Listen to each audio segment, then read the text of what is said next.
Gaafiin tiyya sababa dogoggora kaleessa hojjetteen ifitti aaraa jirta, if abaaraa jirta. Haga ammaa aaraa fi abaarsa sanirraa maal bu'aa argatte?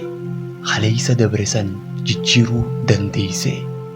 Nigaa amma nigaa obboleessoo yoomillee eegala keenya jijjiiruu hin dandeenye.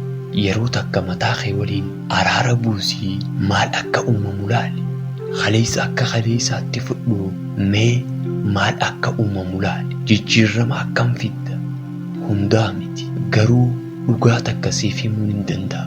Yeroo kaleessa akka kaleessaatti fudhatuu eegalte akka jijjiiruu hin dandeenye hubatta. Yeroo kaleessa akka jijjiiruu hin dandeenye hubatte har'a jiraatuu eegalta.